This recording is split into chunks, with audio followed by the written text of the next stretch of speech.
Good evening, chaps and chopesses. Oh, on a bloody hot day, I put this shirt on. I should have put a t-shirt on. I think it's bloody roasting. Anyway, we're not complaining. Well, what have we got for tonight, I'll say? Well. Began in Paris in a conference in 1862, I think. And it's going to end in Paris. This is the last Olympics you're ever going to see. More importantly, this is going to kick off the second horse. Oh, by golly, they're already at it.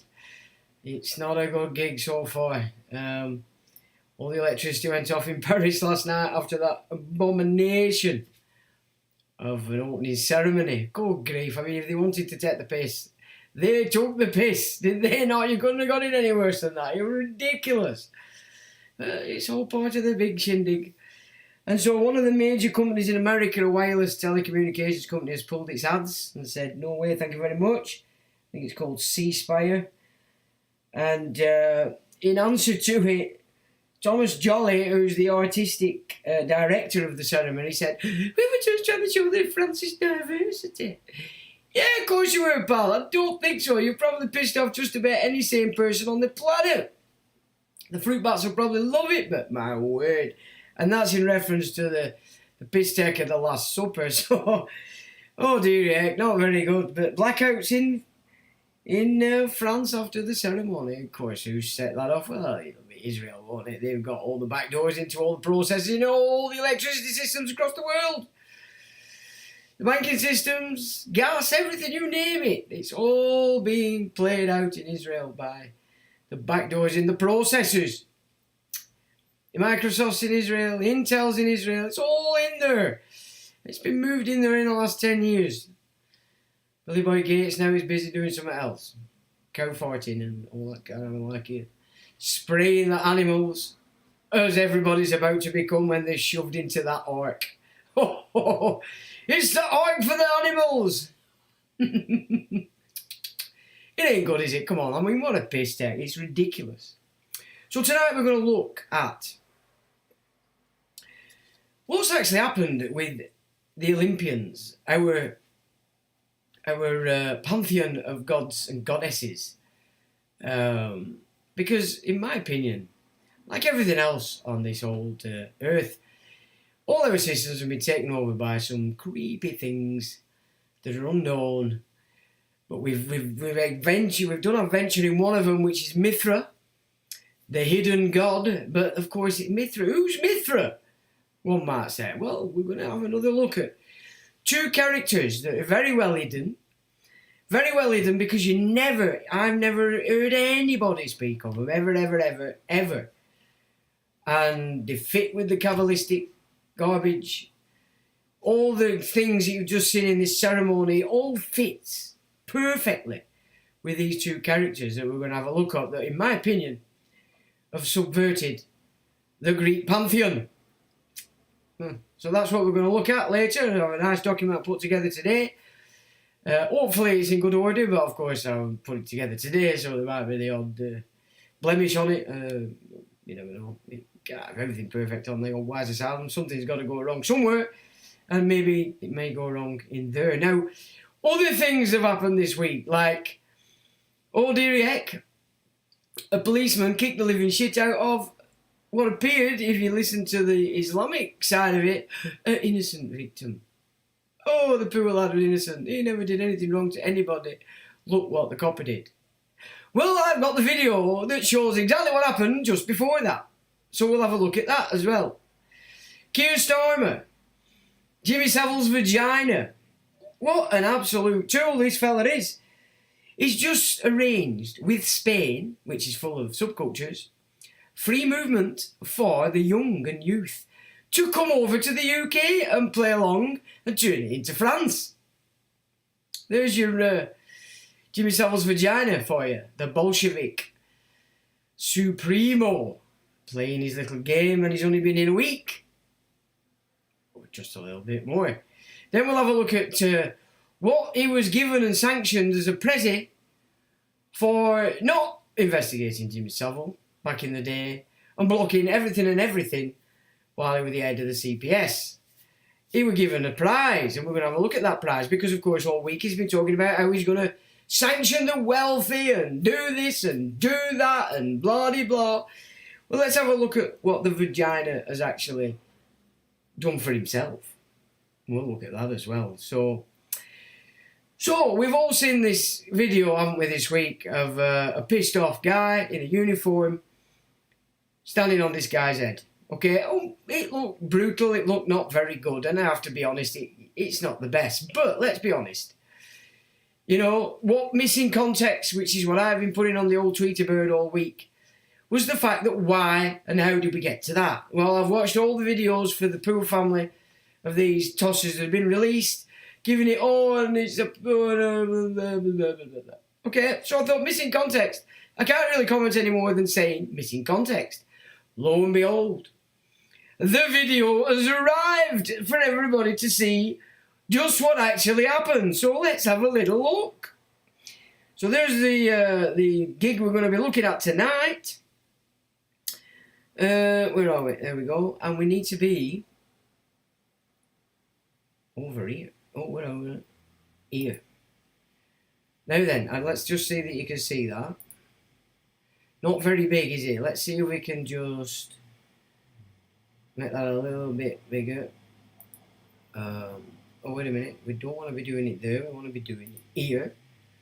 So, let me see what we can do. We can do this. Can we make it even bigger? I think we can. So this is what got our police Bobby just a tiny little bit upset. It's not, you can't really see it, can we? How do I make that bigger? I'm not going to be able to make that any bigger, actually. Oh, maybe. Yeah, that's not good. Okay, so that's rubbish. Let me just try this again. I'll pull that right over here to its max. Oh, I'm not performing very well here. That's as big as we're going to get it on 4. Oh, wait a minute.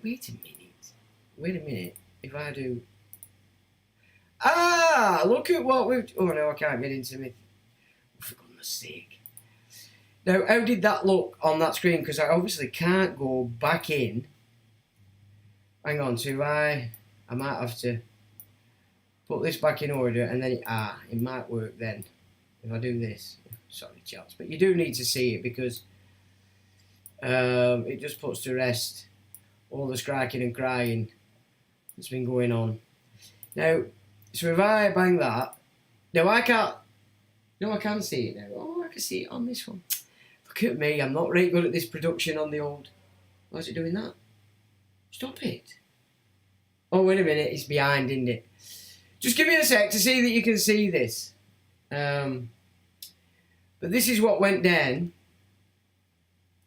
Oh, heck.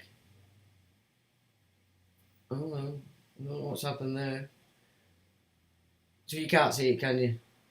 According to this. Click to exit screen. Right, well, that's not working neither. So it's just important that you see it, actually.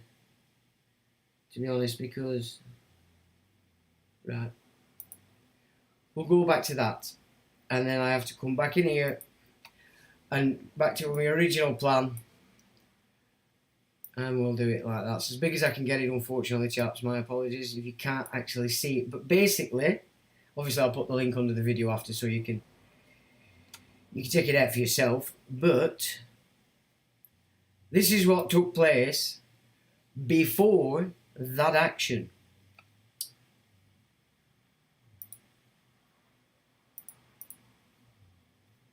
So they're arresting him,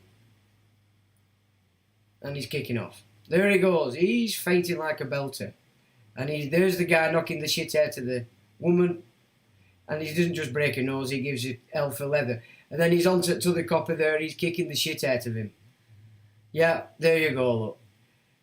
They've tasered him, down he is. And obviously everybody and anybody there now is going to be so pissed off. Just put yourself in that position. You're out with your mates and all of a sudden this guy's giving it the mouth. Starts attacking you, beats the shit out of you, and then leathers your female friend. You're going to want to take him down the back alley and do a lot more than just kick and stand on his head. Now, of course, I'm very aware that we don't want to be giving these private corporate coppers, because they're not constables anymore, free rein to beat the shit out of people. But clearly these guys were as violent as you can get. Yeah, that's violence in it personified. These guys are having it. Look at that. Innocent? I don't think so. Released? Why have they been released? Not acceptable at all. Look at that. He's having it. He's having it, that fella. Tasered. Now he's fucked. And then, of course, the females on him, they're playing and then we get to see the after, don't we? That's what's been pondered around everywhere for God knows how long, all week anyway. So that's basically what happened on the old Manchester Airport gig. And of course they've played it up big time, haven't they, all week, these idiots, thinking it's acceptable to go and do that. I mean, I wonder what actually were going on there. Why did that kick off? That'd be interesting. So there's still a missing context. But there's not missing context in relation to why was a copper behave in such a manner, because the guy was obviously furious, let's be honest, and as anybody would be if you were out on the town or anywhere and some guy started laying into you like that and then battered a female. You'd do a lot more than just jump on his head, you know, you'd kick the living daylights out of him, wouldn't you? Because that would be your natural reaction in that moment. So let's just balance that up. The context is there. It would still be good to know exactly what was being said that started all that. You know, what were they doing? They must have been up to something. They must have been doing something that weren't right for them to get in that predicament. So we need to know what that is to fully understand the game, I suppose. But, you know, let's not get too excited. We don't want to be giving these coppers free rein to beat the shit out of people. But in an action like that, these guys should be rearrested right now for assaulting a copper and banged up. They shouldn't be out. They should be on remand right now. It would be my opinion on that. And if he were a white guy, that's exactly what would be happening. So things happen. The game, the system's using it to its advantage. It's released them to further infuriate everybody. You've got Tommy Laxative playing his little trip everywhere. You know he spent 100 grand gambling of that money that he were raising while he were begging for money off everybody for a KC. Serves you fucking right. Go on, throw your money at these fruitcakes. Remember, Tommy's got an agenda. He works for a side. Doesn't mean to say what he's saying is incorrect. It is correct. And anybody that's read the Quran or the Hadith and the Surah will know well what is in it. It's not a doctrine of peace, it's a doctrine of war. The only time peace is accrued within that doctrine is when everybody's converted and he's paying money to the bank, i.e. the mosque, because that's what mosques are, the banks. The banks, and they'll claim, well, we don't pay interest. No, you don't pay interest, but you force your community to fill your bank with their money or they're ostracised. Yeah, and that programming started when the kids in the mosques, when they're beaten half to death with sticks, which I've seen with my own eyes working on the roofs in Blackburn back in the late 70s and 80s when these communities were forming and they were using any kind of building as a mosque. Seeing it myself with my own eyes, the shock of it. You know, these people were battered to death as kids to worship this bank called the mosque. So that's basically it. So I'm not saying Tommy Robinson's not talking sense when he talks about what he talks about. Well, that's not everything, of course. But he serves a side in this move to get the Christians and the Muslims to attack each other. But that aside, it's what's going on in Paris right now that's going to secure that removal of the peace from the earth, and this second dose is going to be launched and put into full swing. And this is exactly what Nostradamus was speaking of when he speaks of a catastrophe at the big games. So it's interesting because the first Paris Games were in the 1900, but the start of it was in Paris by a particular guy who was citing that let's have these games not like in England where it's just the universities doing the rowing, so it's elitist. Let's open these games for the common man so everybody can compete without going and doing war. And of course, this was on the back of the Franco-Prussian War. So there were a lot of people who didn't want Germany to attend. But of course, Germany at that point had been took over by this Prussian system, the Black Guelphs, and of course were being forced into doing war. The Germans did attend, etc. But the problem is with the first couple of Olympiads is that they were overshadowed by the big... what do you think? I forgot what they bloody call them. We've done a video on it. We've done a live stream on them. The big... Anyway, we'll go through it in here because there's no point me preempting it. But it began in Paris. The last games held in Paris was 1900. And this is the next one. And it's going to end here, folks. This is where the Palestinians are going to... or let's just say Mossad blaming Palestinians, or even indeed citing Russia. It wouldn't surprise me if they're really moving to kick off this great war in order to remove the creditors before the Land Act on England ends at the end of the year, so that they can get you all on animal and put you into the ark.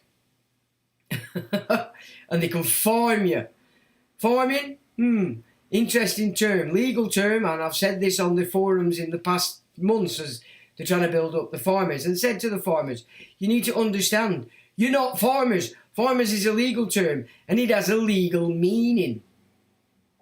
So the reason they're bringing up the word farming everywhere has another connotation to it, and it's again referencing the farming of the animals that are going to be pulled in to this Noahide ark, for which all the rainbows that you're seeing everywhere in reality is symbolising. I mean, this LGBTQ is just further, it fits in with the old Kabbalistic and Zohar doctrine on Adam Kadmon being androgynous.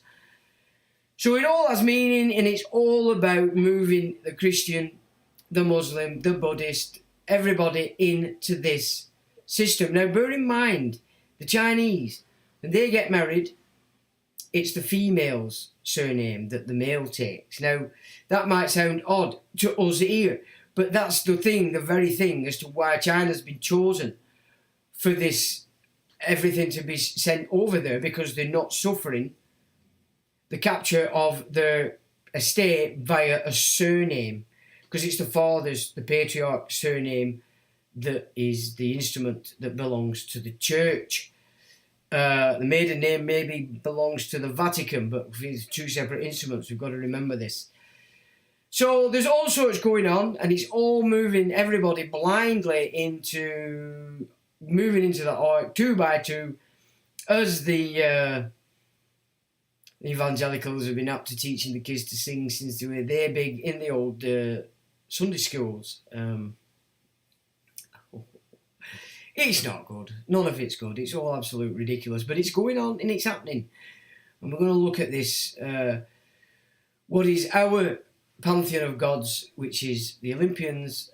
And, people might say, yeah, we're one god. Well, okay, maybe. But if you actually get into the real ethos of the Merovingians, and this is what the church hides, the fact and why people say it's still pagan, it's still operating under the Pantheon as a system, because otherwise it wouldn't work. It had to. They changed the names from the Greek terms to Roman terms, but it's still the same Pantheon. And as I've suggested in previous videos, it can all go back to Egypt, all this pantheon of gods. And you look at some of the stuff I've studied about Egypt, where these academics are speaking in terms of referencing older figures that were famous in the time, and that their knowledge and history was carried forward. That there was a time when Egypt sort of walked with the gods. The gods were in Egypt, walking with the Egyptian people. And, again, people go back to Egypt and it's pharaohs. Pharaohs is not the beginning of Egypt. Pharaohs is the garbage time when it became all about bloodlines. So this is after the Anuna, as you might call them, whoever they were. But before that, the kings were elected. All right? They were elected kings. And this is the sort of Egypt that I studied back in the day. But you won't get that now because everybody's talking about the pharaohs. So, the pyramids and all the architecture you see there is way older than the pharaohs. This is the older time when the Egyptians walked with the gods. And I think the pantheon that we have as Olympus is a take on what was a physical thing and pulled in through their Egyptian lore and then through into the Greeks, in my opinion, as the Israelites left before the Assyrians took it over and created the Greek and the Spanish and the British Isles empires, or not empires, but systems, the civilization you might call it. But anyway, we've covered that, so we don't have to go into that again. But it's just so interesting that the symbolism in this Olympiad that I've looked at, because obviously there's not that many videos about, but what I did see yesterday was one guy in particular who pulled up, because obviously you can't use any of the video footage, it's all copywritten, so people have been taking screenshots and using screenshots and then narrating what they think over it. And everybody's making a fuss of the Last Supper. Everybody's disgusted at the fact that it's just a faggot parade. It's ridiculous, isn't it? I mean, women will probably love it because they like that kind of thing, don't they? And it's like, don't be mean, you male. How could you call them? They're lovely. Yeah, all right, carry on. Carry on, look what's happened. Look what's happened. You've let them loose and they're off their fucking tits. Excuse my French on a Sunday. That's never really bothered me before. So there you go. That's what we've got going on. And it's just a load of shit. It's all nonsense. But we're going to really get into why is it. What is actually happening here? If this is the Last Olympiad, then let's reference films that I've never watched, but I've obviously been aware of them, about Olympus Fallen or whatever it's called. They've been telegraphing for quite a while, and this particular image is very worrying to me and what prompted me to go through this today. And that is a figure coming out from the underworld handing the torch to a bald guy, probably a sodomite, with a bit of an old George Michael look, handing the torch to it. Now, is this symbolic of the underworld handing the torch now to its coming Antichrist? Or are we about to see the rise now of the presentation of this Antichrist? But of course, he really doesn't come to the fore in public until we're in a mess. But when you go back in the traditions, that people that are aware of this, you'll be able to see that he's actually controlling things before he's presented to the world, because you can follow the fruit bat stuff that's going on from the top, the elites, how they're playing. That's showing you then that this puppet of these elites, that people call the Antichrist, is actually now dictating terms.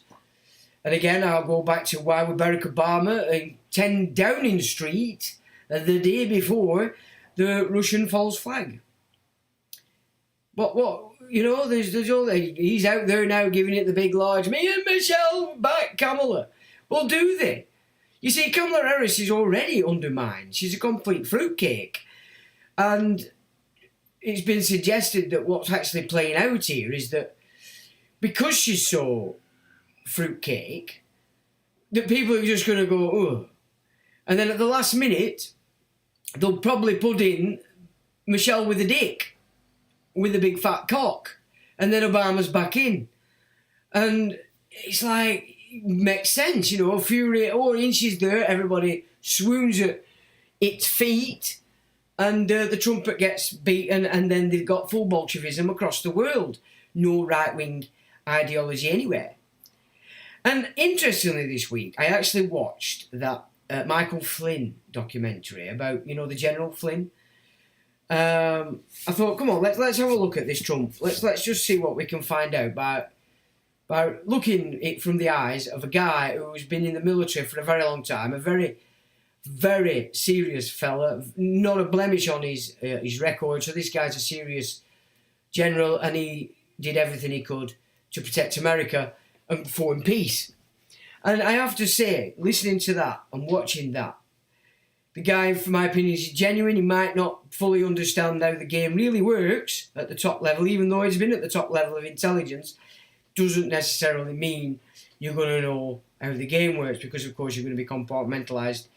But the fact that he was heading intelligence means he's got a lot of data at his on his desk at any given time in relation to any situation. And just going through that, what seemed to come across really well was the fact that Donald Trump, when he actually did run for office, would appear a very genuine guy. And everything he said, he meant. And that comes across from Flynn. And obviously, Flynn being a Democrat, by the way, once he started to speak with Trump and Trump was listening to him, so basically Flynn were advising him, this pissed off Obama and all the other fruit bats and Hillary Clinton and that, because they had a Democrat, a guy who knew everything about them, what they'd done, what they hadn't done in all these wars. And then they had to move to undermine Flynn, and the way they did that was obviously they were trying to besmirch him, a guy who had no blot on his record at all. But more importantly, what you get insight to there is, bear in mind, Trump already had Kushner on side with him because he was married to his daughter. So the Zionists, Uber Zionists, were already in there reporting on Trump, telling him his little mates back in Israel what crack were. But it was the play to get Pence in as his second in command that actually changed the whole gig. And probably that's when Trump started to realise that actually the President of the United States is not the most powerful position on the planet. And of course, to go from being a genuine guy, meaning everything he was saying, you could see from what Flynn was saying that although Trump's a businessman, he really wasn't politically savvy in any way, shape or form, which is probably why they chose him and let him fly, because they knew it would be controllable. And of course, a lot of people had done him a lot of favours in his business world, pulled him out of bankruptcy quite often, and these favours were going to be pulled in. So you can pretty much see that by the time they shoved Pence in and on him, because Trump were going to have Mike Flynn as his vice president, but then he shifted it and had him as his chief advisor. And so General Flynn were in quite a powerful position, and of course the Democrats, Obama, they couldn't cope with this. They couldn't deal with this because Flynn knew exactly what they'd done in Ukraine. They knew exactly what they'd done in all these wars, from Obama being in. He also knew what Bush had done. And Flynn were no supporter of either Bush or Obama or even Clinton. So he even knew what Clinton were up to back in the 90s when they kicked the living daylights out of Yugoslavia. Smashing the Balkans was actually an agenda that was first set up by Adolf Hitler, which he said we can't do Russia until we've dealt with the Balkans. But of course something changed and they attacked Russia. So some people suggest that he found a nuclear capacity from tanks and armoured weaponry, which is what made him choose to hit Russia without dealing with the Balkans. But I suppose we'll not ever know why Hitler went off his plan and decided to leave the Balkans and just attack Russia. Unless we're looking at the point at which they were poisoning Hitler and Bormann were starting to take over. Of course, that means that the Jesuits were running the Second World War in its entirety. So there's all sorts of possibilities, I suppose, but we don't know for sure. But this image, this is a handing over of a torch. So torch, we're talking light, we're talking light bearer, we're talking daytime, we're talking sun god, we're talking all these sort of epithets that we know are given to this creature called Lucifer, the light bringer. But that creature there with the hood on came up from the underworld. And this toss bag in a suit, I mean, you know, reference to symbolism, bold guy, George Michael look. Yeah, definitely one of them funny guys, high up there, Masonic, Jesuit, whatever. Yeah. What is it suggesting? Is it being handed to this Antichrist that obviously he's going to come up with all the solutions because he fronts BlackRock, Vanguard, you know, all these massive corporations that are run by corporations, that serve corporations, one big giant net of corporations, and there's your man in a suit. So that really prompted me to think, yeah, this is more, there's more symbolism going on here. Then, of course, they have this, now there's this going on as well. Let me just have a look. We have this one, which is rather interesting because the one thing I do know about this pale horse is when you get into the Greek, it's not a pale horse at all, it's a green horse. So we're on the second horse now, which is more orangey, yellowy, even black you might say. So we're looking at the flag of Palestine, we're looking at a lot of the flags used by Islam. So there's your removing of peace. But this, I would suggest, is heralding in the third horse. And everybody's been told it's the pale horse. But if we actually take a look at a report I put together years ago, which is the Adelphi in London, again, Greek symbolism. I called it the John Adams Street Gang. And basically, you get down to the nitty-gritty of it. And so there's your ley line where it shows where everything is. But now, interestingly, in front of Adelphi and Shelmech's house there, you've got the obelisk of Cleopatra. There's one in New York. God, we are on a long delay here. You haven't even got to this yet. Or have I not set it over? No, that's because I haven't set it over. God, I'm thick. Right. So, Adelphi's on the left, Shelmech's house is on the right, and in the centre on the embankment you've got Cleopatra's Needle. And to the right you've got a demarcation of this square mile. Now, Adelphi House was built for the Hanoverians to come and live in. It was their home when they came over here, not Buckingham Palace. This was actually their home. Now, it says, so what might be the nature of those tied to Adelphi House? And let me just expand that because you can't, oh, it's as big as you're going to get it. Well, it actually says, as this is the last number of the first year of Lucifer's existence, the editors wish to tender their thanks to the supporters and think it right to call attention to the following facts. The publishing business of Lucifer is solely in the hands of the Theosophical Publishing Company Limited, and all business is conducted at the office of the company number 7 Duke Street, Adelphi. It has been found necessary to increase the subscription price of the magazine to 15 per annum, and the price of a single number to 1/6 dating from September issue. This is to permit a permanent increase of 8 pages in the size of the magazine, and to afford a sound financial basis for its future conduct. Although the price is increased, the proprietors assure their supporters that any profit arising from the sale of the magazine will be devoted to spreading the knowledge of Theosophy. Consequently, the editors request those who are interested in the subjects of which Lucifer treats to assist them by subscribing directly through the office to the magazine and by making it known as widely as possible among their friends and acquaintances. All communications and subscriptions should be addressed to the Managing Director, 7 Duke Street, London WC, Adelphi. So there you've got the ties to Olympians, Adelia House, Shelmex House. Shelmex House, interestingly, refers to the Mexican, which is not what you think. We may look at that another time. But then it became, and now today it's a publishing house. Now, Pearson Publishing is in there, that what runs it, and of course you had Lloyd Pearson, didn't you, take over UKIP for a time, some years ago. At the same time, Lloyd Monckton was letting you all know that the climate script was garbage. So there's your Pearsons, Lord Rannoch. And there's your image of the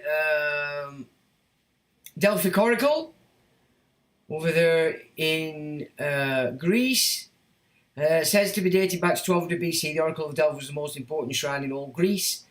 And in theory, all Greeks respected its independence. Built around a sacred spring, Delphi was considered to be the omphalos, the centre, literally navel of the world.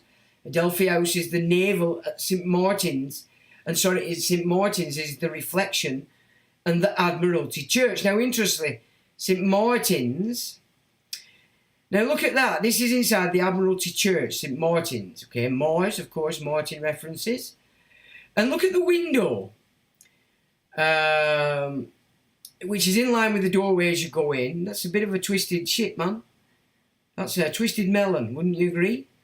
And then outside St. Martin's, you've got the omphalos, the stone, which has the baby still tied to the umbilical cord. Right, but there you go. So that's the boy's name, Martin, is pronounced Mart-N. It is of Latin origin, and its meaning is dedicated to Mars. The pale horse of the apocalypse correctly translates and gives us the green horse. So there's your translation. And behold, horse, chloros. The word is chloros, where our word eclophrephe comes from. Bright green, grass green. The same word is used in conjunction with grass in Mark 6:39 and Revelation 8:7. And it's the colour of spring, rejuvenation, or even rebirth. So there's your green horse. Now, we know that Charlie Boy is the green man, isn't he? He likes his all things climate change, and kicked off the old reset at the W, what's it? That Lord of Freak stuff. And there, of course, we've got an image of the four horsemen. And there's clearly depicted, they've got the white horse, the red horse, the black horse, and the green horse. Yeah. And this is the order that they seem to be coming in. So when they're depicting the pale horse, as we've just looked at,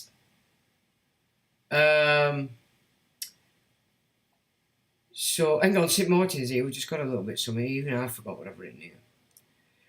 So, for as lightning cometh out of the east and shineth even to the west, this verse has great symbolism, which is also to be found at St. Martin's from their own website. Our patron, the Prince of Wales, he said.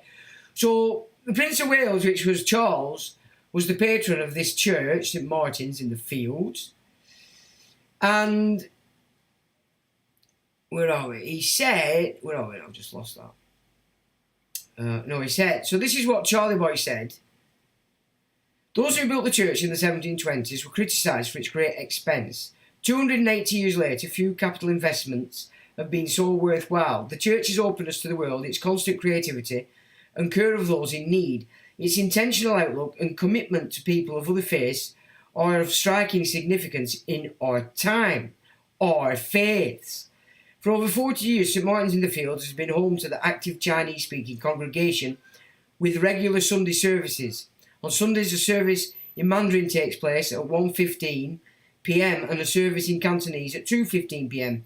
The associate vicar for the Chinese congregation is Reverend Paul Lau, out of the east and shineth even to the west. So they make it clear the Admiralty Church is responsible for shifting this over to China. So it's the Admiralty, it's the East India companies, yeah? And so it's a very interesting piece of kit. This is the church has a declaration, but notice that 1720 it were built. Of course, the Hanoverians are here now. They're here. So Adelphi gets built. They built this Admiralty system. We've got the Prussians running the whole gig.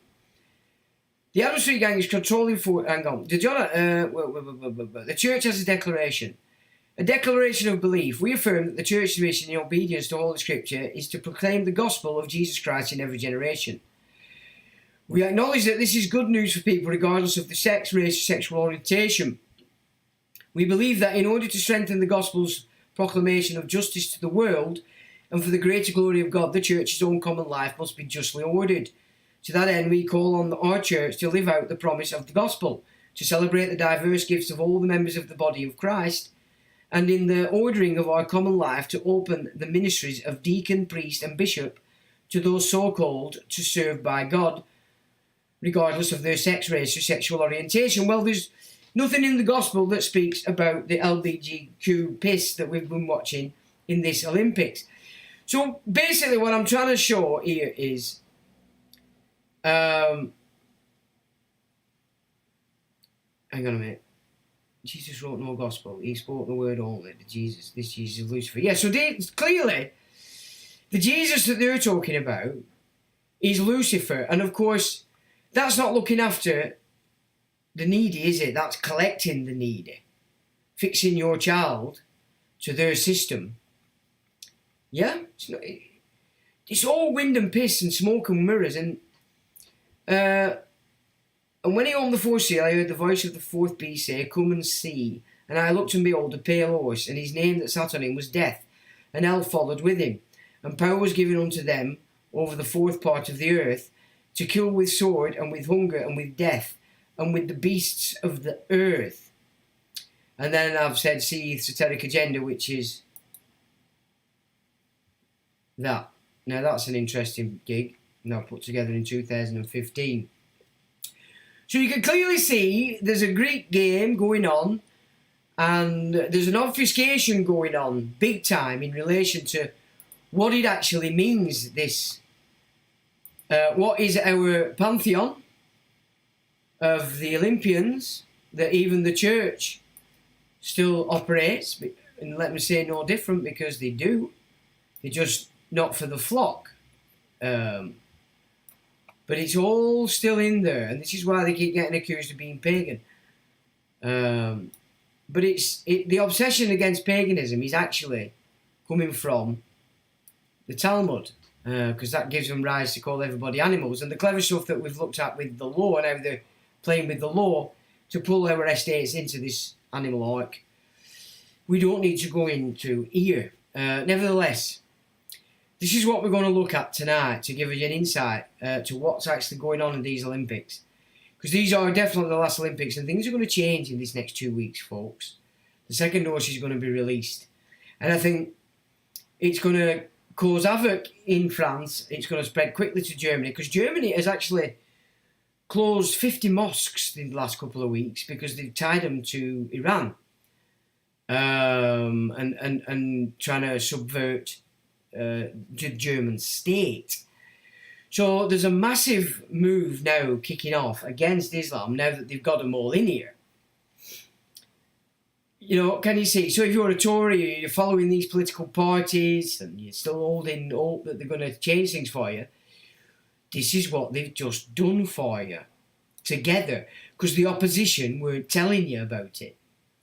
You know, the cabinet is chosen by the Privy Council as children. They're groomed like Sir Keir Starmer or Jimmy Savile's vagina, because it was Jimmy Savile that groomed Keir Starmer. And that's why he made sure that anything against Keir Starmer, against Jimmy Savile, were quashed while he was head of the CPS. He was the one that went against Labour in support of illegal immigrants being allowed to come in. I mean, what's the term? What's the point in having the term illegal if you're going to cite that, well, they're allowed to come in, we want illegal immigrants to come in? It's just a nonsense, because they're telling you if you do something illegal, they're going to fine you, imprison you, do all sorts of things to you. It's ridiculous that this is going on, and people couldn't be asked to focus to actually what's going on. So this is going to be the topic for tonight, and we'll, just as we do, we'll have a look at who's joined us, and there we go. So, who's joined us tonight? Well, Untitled says, "Hi Sean, as always, your charitable wisdom is a credit to us all, helping each of us on our individual path to forgive our debtors." There we go, thanks for that. Untitled, an evening to you. Mew says, "Hello inmates of the Wise Asylum, morning, afternoon, evening, one and all." And hello Sean. Hello Mew. The recusant vagabond, nice to be here Sean. I hope you and everybody watching have had a good week. And to you, same sentiments, and good evening to you, recusant vagabond. Now, a lot of people have been emailing me this week, and last week as well, actually, but not as many as this week. "Oh, what are you doing? You Vatican this." I said, listen, look, let me just explain that to you before you all get excited and stuff. I've said many times, there's a difference between doctrine and religion, okay? Big difference. The Catholics have left the Vatican because the Vatican hasn't been operating in accordance with the Catholic tradition for a long time, since the 60s. So they left. Catholics today are not tied to the Vatican. The Vatican has been completely taken over. Nobody likes what it's doing, but it's been taken over by the Jesuits through Freemasonry, which has taken over Protestantism. If we don't like the Vatican, we have to see what it is that's running it. What's the benefiting from it? So, in that sense, everybody's mourning, there's nothing going on, nobody's warring against it, nobody's fighting it, nobody's putting up a battle. Well, there is now a battle on, right now, going on, around everything. Unfortunately for most, because they don't like it, the programme to hate, it's the Catholic people that are doing rebellion against the Vatican. So if you don't like the Vatican, there's your rebellion. But if you're stuck under the dogmas and the nonsense that religion shoved down your neck, you're not going to see it as a rebellion, you're not going to join in with it. So you're not doing anything, even though it's there. So get out of the dogmas in your mind and recognise rebellion is on against this Pope and everything that he represents. This Pope represents the very thing that's stealing your estate on behalf of this no-hide system by joining you with the surname, the father's surname that the church has made clear through Francis. The church belongs to the church, not the Vatican. The Vatican's the state, isn't it? The church is another instrument. You've got to separate these things. Remember, the Vatican became a state in 1929. They're handing over the Church of England to a Secretary of State. It's all going corporate. But it's not being run by the church, it's being run by the Vatican, which has been completely taken over. And then, of course, it's done it to the church as well. So, stop it with this thinking that I'm one side or another. There is no sides here, only you and the evil side. The side that was already decided you're animals.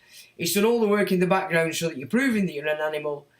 And it's going to put you into this new arc and deal with you accordingly. Because I think there's some 700 and odd laws now, sub-laws to this no-hide system that weren't there before. Because, of course, they're all Talmudic laws. It is the Talmud. Mark says, evening, Sean, and all evening. Mark Mew says, take peace from the world. Exactly what they're going to do, and this Olympics is going to do it.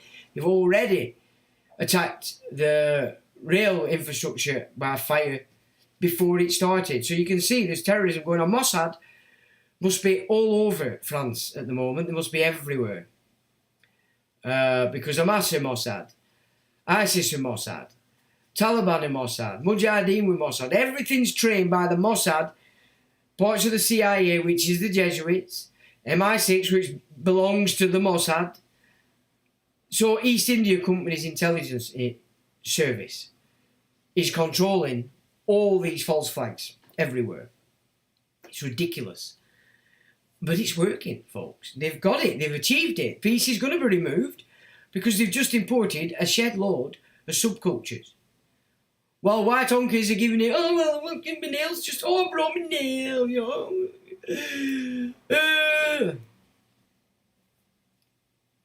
I mean, they could even blame Russia. And then NATO's going to hit it, innit? Let's be honest. That's what could happen even. But more importantly, I think what they're doing is they want peace blasted out of every nation. So we're on the game now. The game is on, and this is the 2 weeks now where you're going to see all hell break loose and things change again like they did under the book script. And then they'll come in with another book script because it's climate change. And if you're not aware next time, you haven't woke yourself up a little bit after the first book script, you're going to be as terrified and shocked as you were on the first one, and you're not going to know what to do. You're not going to have a clue what to do. I'm not talking to you, the Wise Asylum members, of course, because you know the crack. But anybody that might cock a wink at this that's not necessarily in tune with these live streams, you're going to be in a shitstorm of shock, horror and fear again. Muse says, yeah. Lewis says, we've got a smiley face and an halo. Hello, Lewis.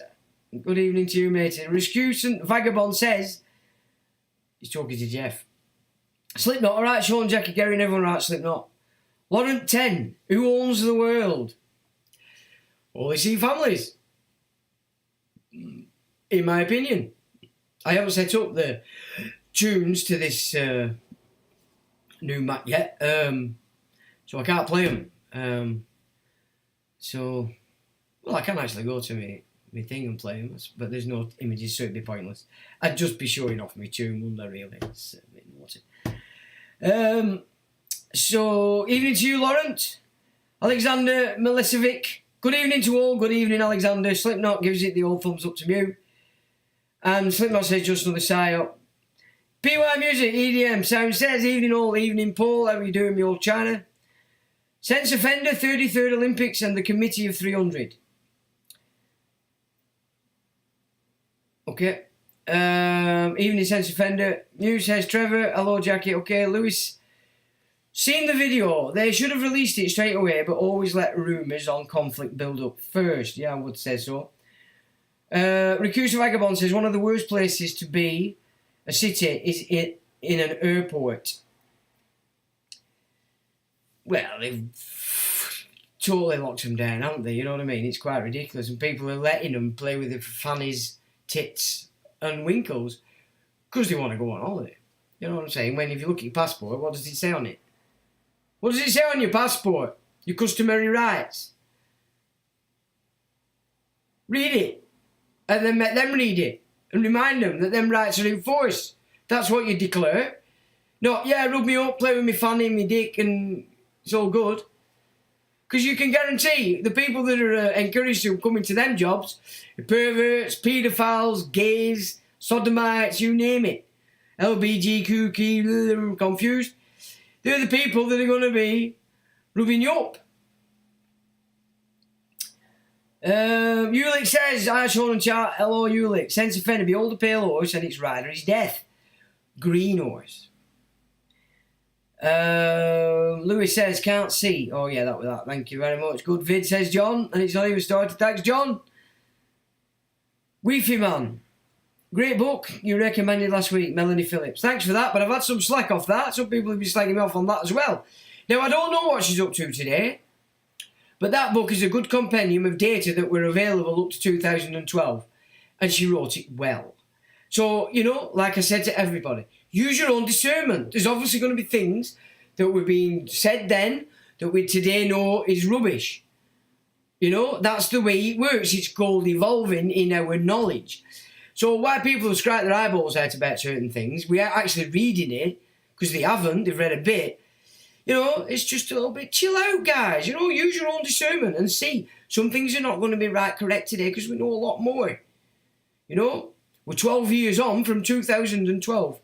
So I agree with that, Weefy Man. Very good book. A lot of data in there if you want some background on a lot of the subject matter that people talk about today, but miss, they don't give you that. John says, trained fighters. Yep, they are indeed, but I don't think they're trained enough.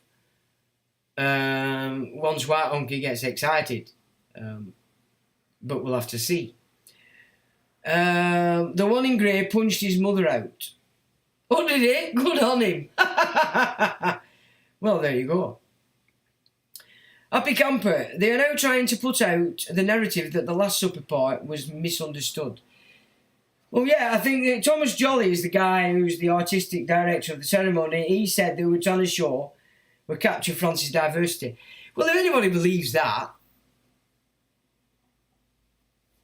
serves them right. What can I say, you know? So, nobody but the foolhardy are going to fall for that. But yeah, they're going to backtrack on it all the way, but they've already caused uproar. But ceasefire have pulled ads, and they're the 6th largest wireless provider in the US.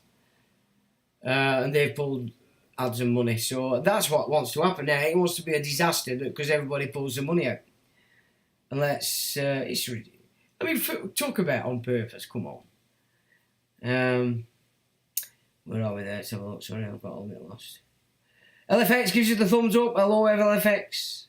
Mew says, Whitey took the open ceremony down. Did it? And John Francis 7, Obama. Yeah, there's a lot more to that freaky guy than meets the eye. Without a doubt. LFX. FAIR Rose. Fur Rose. Yeah, got you. John Francis 7. Trump is next, then chaos, then Obama. Well, Obama can't come back in. You're only allowed to do 2 terms, but if he gets his big cock in, or Chewbacca, then the same people that were controlling Obama will be controlling Michelle, or Michael, or whatever it's called. Just because she calls herself that doesn't mean we have to agree, doesn't mean we have to go along with it and call her that. You know, offending, that's tough shit. You're going to come out and tell me you're stupid. Why would I believe you when I already know you're stupid? I'm certainly not going to agree with it and pander to your garbage. You know what I'm saying? And you're offending me. Well, that's fine. You're offending me by expecting me to listen to your garbage. You know, it's like, it works both ways. Hit it back. So, yeah, go on, off you go. Well, I don't know, because Trump is an actor, says John. Yeah, I agree, but I think, listen, when you look at Mike Flynn's documentary, it's over 2 hours long, you can pretty much see that Trump meant what he said, but pretty quickly started to realise that it's not how it works. The deep state, he'd entered the deep state. Never mind undoing it, he'd entered it and become it. And he didn't have a choice. So it does make you wonder now, of course, if he were coming to that in his presidency, the fact that the Republicans have said, yeah, we're putting Trump up as our man, he's obviously working with it now completely. So I would say, John, you're quite correct. He's now a fully paid up actor. And also it made me think that perhaps these accolades he were given of King Cyrus weren't necessarily something he wanted in himself, but being Trump, any accolade that were being thrust at him during them times he's going to accept anyway, not necessarily understanding what it means. So it did make me think a little bit more in that respect, in all truth. But he also, Flynn, was saying how he understood that Russia had to do something because of what they'd set up in the Ukraine under Obama and Biden as his vice pres. The biological stuff, all the stuff that they'd actually set up in there in that coup in 2014, Flynn knew that Russia had to do something. So in that respect, I'm looking at Flynn and thinking, okay, you're understanding it at that level, not quite understanding the fact that the whole game is about getting Ukraine back for the Khazars. So I think Flynn, expert at his level, but clearly has no concept of anything outside his compartment, which is why these people rise to the positions they rise to, unless they are players from the back end. Then you can see them off a mark. Well, you can when you've got your eyes are open. You can see them. But I don't think Flynn's one of them. I think he was just an honest dupe, basically, like most of them are. Where are we? It's easier for Kamala to pass through the eye of Cleopatra's needle than a rich man to enter the kingdom of heaven. But she's busted anyway. She's a complete nut job, you know. So it could be the case that they put her up, and then at the last minute they're going to put up Chewbacca with the swinging cock, and then hopefully that the lefties are going to go, yeah, and jump on it, and they can fake all the votes and blah de blah. I mean, it'll be interesting if Trump gets in, let's put it that way, because I'm now looking at this whole shit show and just going, it's a movie.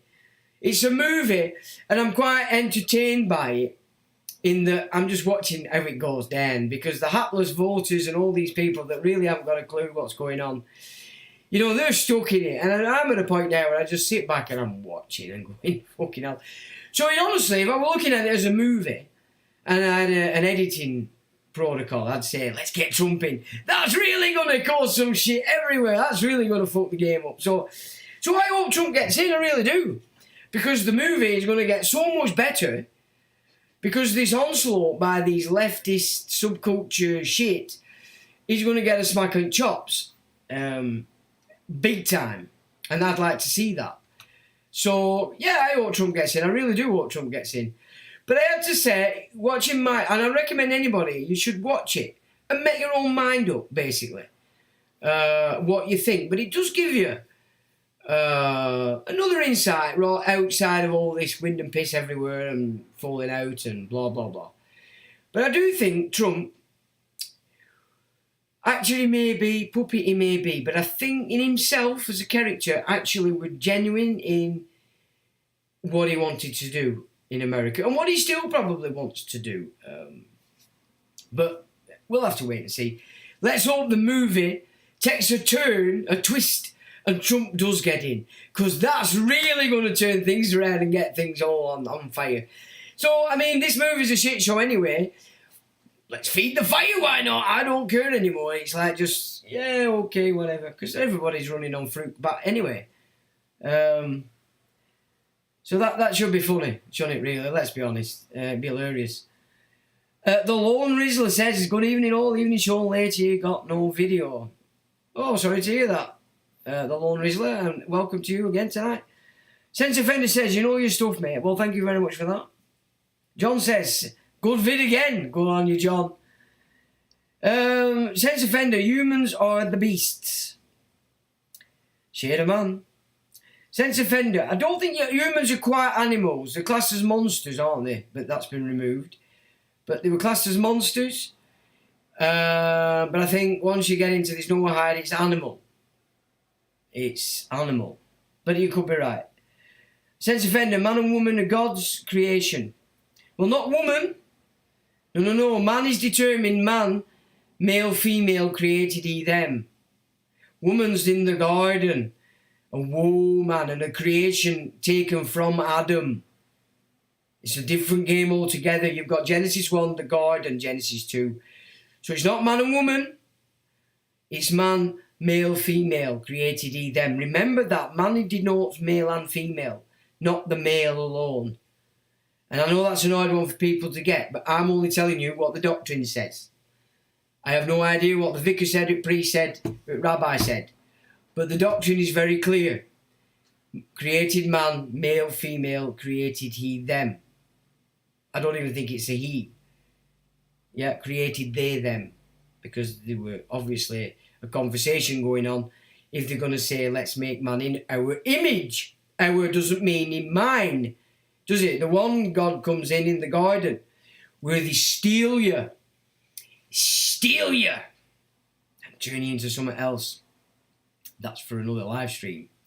That's getting back to Adam and Eve. We have a lot more to talk about on them, by the way, down the line. You won't believe it, because I've never heard anybody speak this stuff before. So, Solomon says, hello, China. Hello, me old mucker. How's it going down there, down under? Hope you're well, sir. Sense Offender says, human is something that appears to be in the shape of man, or shade of, a hue. Think of hue in colour.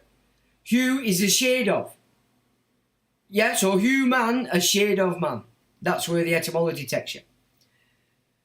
John says, watched Hungary versus Hong Kong in table tennis yesterday evening, not by choice. Was in the background. The players were displaying Masonic hand symbols. Really? Hungary and Hong Kong? Well, Hong Kong, not surprisingly, yeah. Hungary, well, yeah, that's still run by the, what they called? Who were they that got shot at First World War? What's that family called? I can't remember the name offhand. But Hungary's still run by them geezers. I can't think of the name. It's on tip of my tongue. If somebody remind me. The powerful family that run all the Roman Empire for years. Well, they still run Hungary. Yeah, he's come out, one of the dukes has come out opposing the Vatican system. So is it controlled opposition, or did he mean it? I don't know. So thanks for that, John. Sense offender, the Irish have become Protestants. Yeah, absolutely they have. Solving me, sense offender, Hugh means you a shade of man. Yeah, thanks for that, matey. Michael Jr., evening Sean, evening all, evening to you, Michael. Kerry says love from Ireland and love back to Ireland, Kerry. Good evening to you. Sense offender, the definition of human is a fiction based on accepted prescribed title that removes the spirit out of the law. LFX, it's all about the fear, yeah, absolutely. John says, good vid again, thanks John. Not Orsini, no. Oh, shit, no. King's Franz Ferdinand. Habsburgs! The Habsburgs. The ones that demolished and took it off them. In order to shift this. And Ulick says, von Ferdinand. Yeah, Habsburgs. They still run Hungary. So if you see Masonic in Hungary, that's interesting because he's just come out in favour of Archbishop Vigano. And I said to you, this Catholic revolt is massive. Huge, and it's the only revolt on the planet. And if you're going to be stuck on that Catholic Protestant thing, you know, just like he said, the Irons have become Protestant. If you protest in the Vatican, you're with this Catholic setup, and that's good. Why can't we see it like that, come together? Otherwise, my days of being Uhtred Ragnarsson between the two has failed. Or I've failed. My little path's failed. It might not fail in the future, but there we go. And John lives in Hungary. Right, nice one, John. You give us a bit more data on that. But one of your dukes has come out against it and for Vigano. And Jerry says, how do Jerry? Right, let's get on to the gig. Where are we? What have we done? 20? Oh my God, I've jabbed it for an hour. The Greek Pantheon. And there we see it says The Fall of the Titans by Cornelius Cornelis van Haarlem, 1596 to 1598. Okay, so there's the Titans. So this is the battle between the Olympians and the Titans. And this is the Greek ethos in its entirety. It began with the Titans and moved to the Olympians, and it's supposed to stay with the Olympians. Now, so we're into the Titans. It says Kronos is the first creator god in the Greek. So there's nothing before him. In Greek mythology, the Titans were the pre-Olympian gods. According to the Theogony of Hesiod, they were the 12 children of the primordial parents, Uranos, sky, which is Uranus, and Gaia, earth. The 6 male Titans, Oceanus, Coeus, Creus, Hyperion, Lepidus, and Cronus. The 6 female Titans were called Thea, Rhea, Themis, Mnemosyne, Phoebe, and Tethys. After Cronus mated with his older sister Rhea, she bore first generation of Olympians.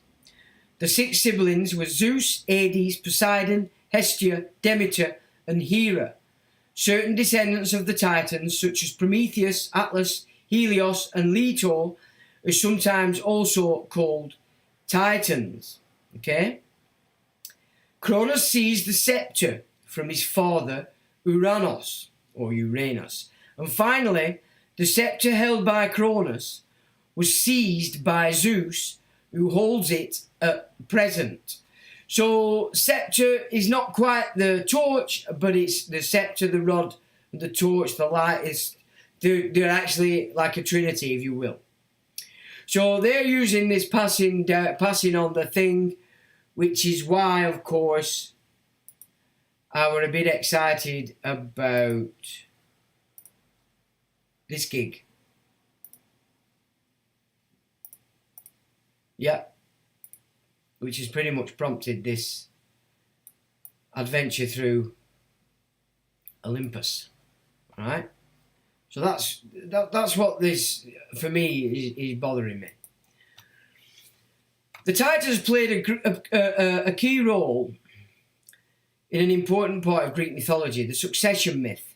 It told how the Titan Cronus, the youngest of the Titans, overthrew Uranus, and how in turn Zeus, by waging and winning a great 10-year war, pitting the new gods against the old gods, called the Titanomachy, or the Titan War, overthrew Cronus and his fellow Titans, and was eventually established as the final and permanent ruler of the cosmos.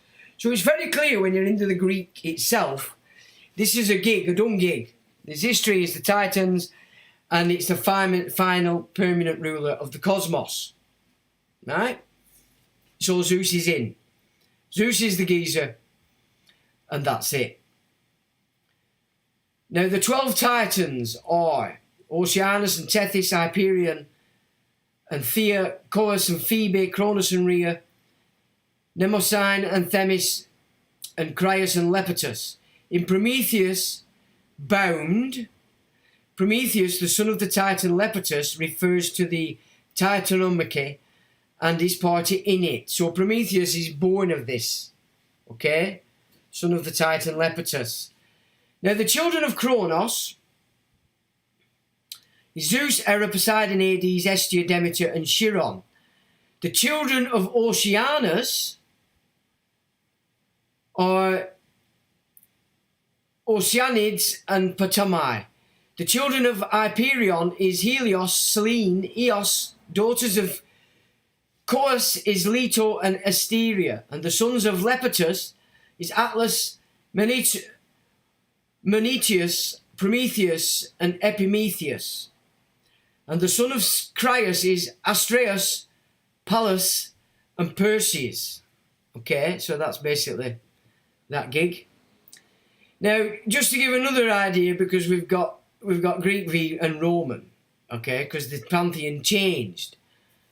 And we've got Aphrodite, who is Venus, Ares to Mars, Artemis to Diana, Athena to Minerva, Demeter to Ceres, Dionysos.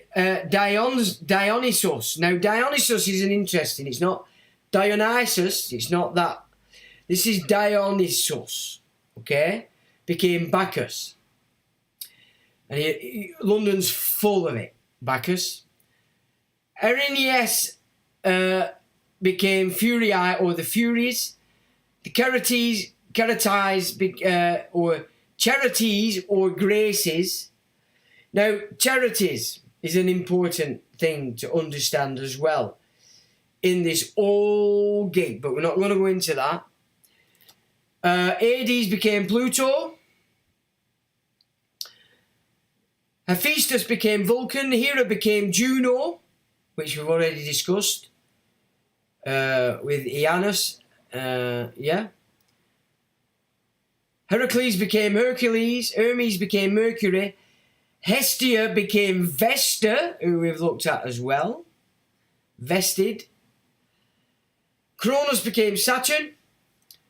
Uranus became Uranus. And Pan became Faunus. And Persephone, Proserpina. Poseidon became Neptune. And Zeus became Jupiter. Alright, gets confusing. But this is our cultural heritage. Okay? And we've all been taken off it. Not through doctrine, but through religion. The modern Olympic Games began, now we're into the Olympics, okay, which of course were Greek in their origin. Yeah? The modern Olympic Games began with a speech in 1892 by Pierre de Coubertin. Below we can see the same chap, so this is Pierre, looking over the 1924 Olympiad, which was held in Paris. There he is. That's 1924 in Paris. And it says, Paris last hosted the Olympics a century ago. Here, Pierre de Coubertin, who gave the speech that birthed the modern Olympics, surveys the 1924 Games. And it's from the archive, the Getty Images archive, yeah? So you can say that it began in Paris, which we'll get into actually, let me just... The speech is described as the Olympic Manifesto given by Pierre de Coubertin on 20th November 1892 at the Sorbonne in Paris. So this Olympic Manifesto is where these modern Olympics began, in Paris, okay? We're not talking about the first Olympiad that were in Athens, but this modern Olympics was set forth in this Olympic Manifesto in 1892 in Sorbonne in Paris. So ergo, the modern day Olympiad began in Paris. And he said at this speech. The important thing in the Olympic Games is not to win, but to take part. The important thing in life is not to triumph, but the struggle. The essential thing is not to have conquered, but to have fought well. The Congress was held on the 23rd of June 1894 at the Sorbonne in Paris, in which it was decided to host the first Summer Games in Athens in 1896 and the second in Paris in 1900. Despite the initial success, the Olympic movement faced hard times as the 1900 Games in de Coubertin's own Paris and 1904 Games were both overshadowed by the World Fairs. You remember the World Fairs we've talked about? Where they pretty much programmed the people that weren't coming reading books or weren't savvy with high-end art. So the World Fairs is the first move for the aristocrats or the leaders of this system to actually get into the minds of the people. So race were invented. There was no idea of race in people's minds then. And the World Fairs were responsible for it. Now, another thing that I didn't put together before, but a lot of this imagery you see of this architecture that we've seen, it's just superb. They claim that they built it specifically World Fairs. I don't believe it. I think they were using what was old, and then they could demolish it and say, yeah, but we built it just for these World Fairs and we can demolish it. No, this is another way in which they got rid of architecture that were already existing, so they could teach the monkeys that were actually evolving to something better. See, the skyscrapers, much better than the cathedrals, are they? No. So that's why they've been destroying all the architecture, so that they can persuade the monkeys that we're actually evolving.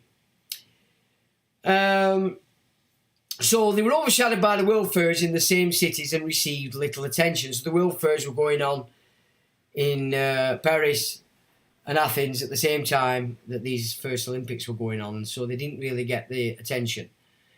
The 1906 Summer Olympics revived the momentum, and the Olympic Games have come to be regarded as the world's foremost sports competition.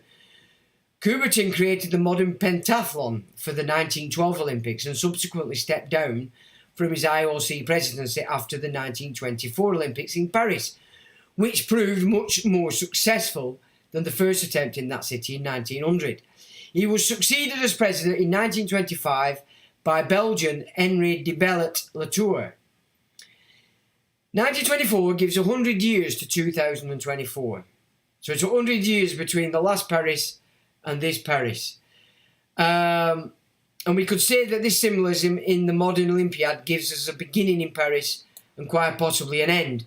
But of course, the manifesto was begun in Paris, so it did begin in Paris. The entire gig of modern day Olympiads. So, now these Olympics were always in honour of Zeus. Yep, they were always in honour of Zeus. In 1920, Antwerp had the first Olympiad in which the 5 rings were incorporated into the gig. So the 5 rings came in 1920, okay? And then in 1972, now this is important as well, because what are we dealing with at the moment? Palestine, Israel, Muslims, Jews, yeah? Now let's go back to 1972. And we're 52 years after that, which is 7. So it's 7s are playing out in this as well. 7s and the 5s, okay? Very important numbers. Now in 1972, this is when the Palestinian terror attack happened. And there were a lot of people murdered, remember? And then we've got a 7 on, and we're in 2024. We've got Palestinians and Israelis killing each other all over the shore. And now we've got this gig on now. And I'm telling you now, this is where they're going to remove the peace from the earth. Now, I've left that in there, Zeus intense, but that shouldn't be there. I should have removed that because that's for further on. But as we get through this, you'll understand what I'm trying to get across here with this. Our system's been took over. Now, Apollo's in this, but Apollo's a very strange critter. And of course, Apollyon is another critter. And etymologically, Apollo and Apollyon are not connected. They're not the same creature. Okay? So a lot of what Apollyon does gets assigned to Apollo, when it might not be the case. So is Apollo being besmirched by this freaky system? I don't know. Now, Chiron, a centaur, was taught medicine by Apollo, who became his foster father. Now, they use the term medicine, right? Because that, of course, is in sync with pharmakia. But Apollo was taught how to heal with herbs, not pharmakia.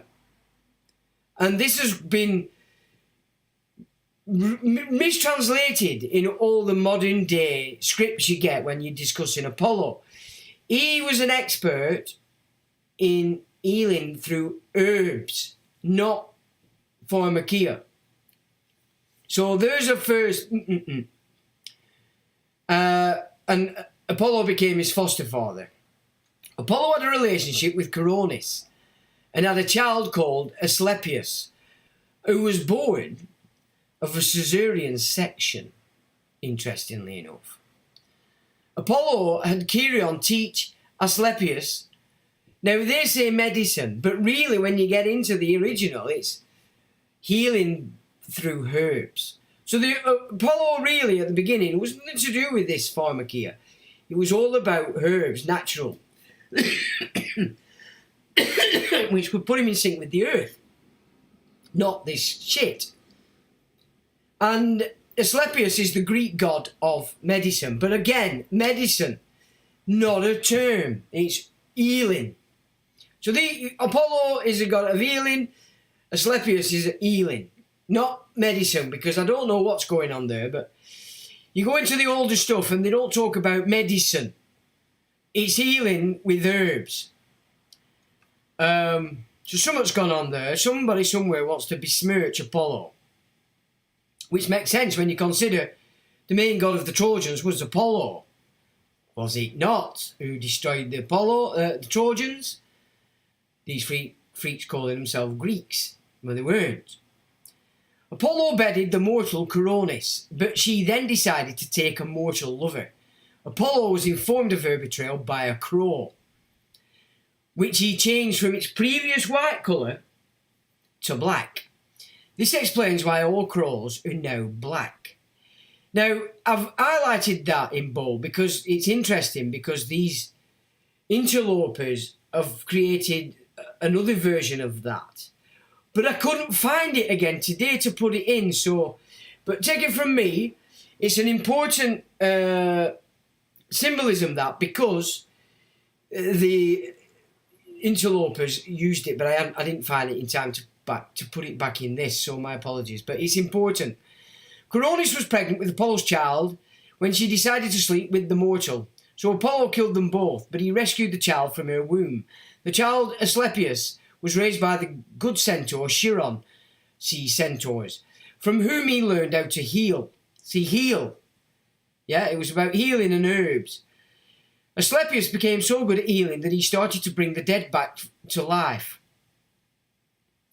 Right? Or are we talking law here? This angered Zeus, so he killed Asclepius, and with a thunderbolt. Apollo was furious, so he killed the Cyclops, who made the thunderbolts as retaliation. Zeus wanted to imprison Apollo in Tartarus as punishment, but Leto intervened on his son's behalf and persuaded Zeus to force Apollo to live as a mortal for a year. Asclepius was deified and became the god of medicine and healing. That word medicine again, it didn't exist. Yeah? It didn't. So something's gone on. The Caduceus, Asclepius' special staff, became a symbol of healing. Now, let's just have another look at Apollo. It says, it's unclear where the god Apollo came from. He was not originally a god of the Mycenaeans, or the Greek-speaking peoples who migrated into Greek peninsula sometime around 1900 BC. Out of Egypt, I say, right? Okay. Nor was he one of the pre-Hellenic gods of the indigenous people. His mother and sister were both Asiatic goddesses. Asiatic. Now, what did Abe Finkelstein say in that interview when him and the pastor were debating, and the pastor said to him, "Is it not true that your race is from Asiatic?" And he said, "Yes." Yeah.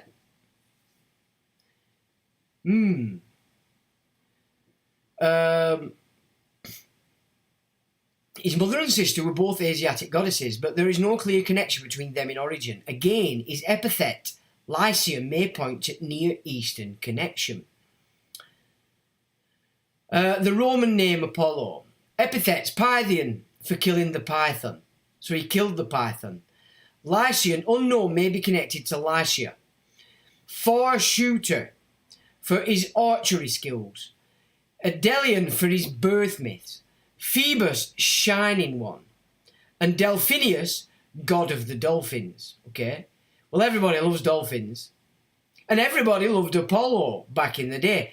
I think there's been major efforts in many centuries to besmirch this god because he was so important to the Trojans.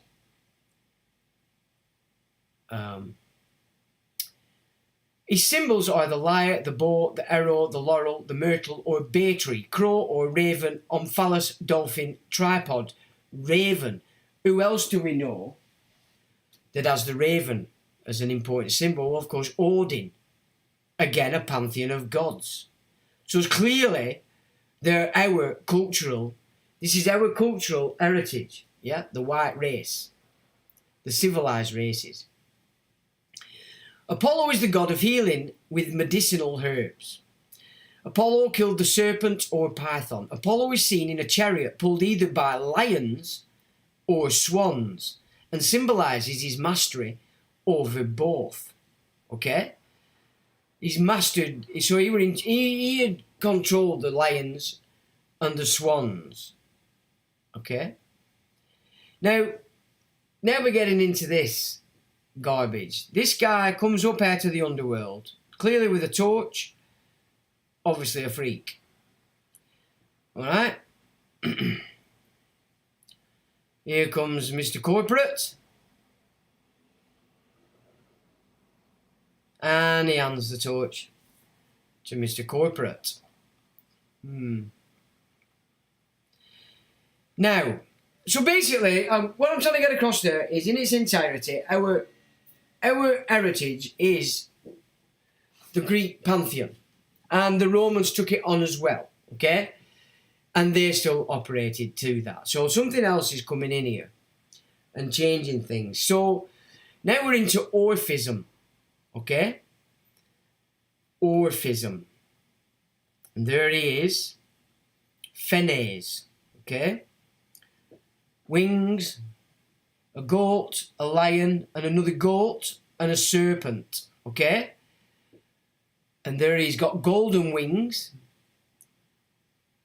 2 goats, a lion, and a serpent. Okay?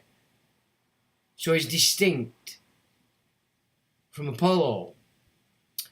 And he's got hoofed feet. Okay? And you've got, round him, you've got the constellations. And that's a 16th century illustration of Phanes by Francesco de Rossi. Symbol, the serpent. Parents, none. Orphic egg or Kronos and Ananke. Okay? Now, Orphism is named after the legendary poet hero Orpheus. So now you're seeing the symbolism Morpheus in, yeah, who was said to have originated the mysteries of Dionysus, not Dionysus, okay?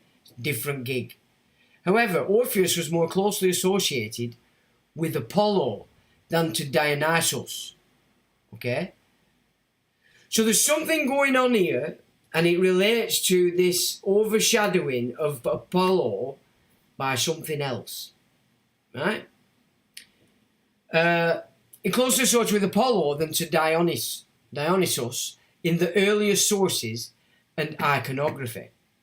According to some versions of his mythos, he was the son of Apollo, and during his last days he shunned the worship of other gods and devoted himself to Apollo alone.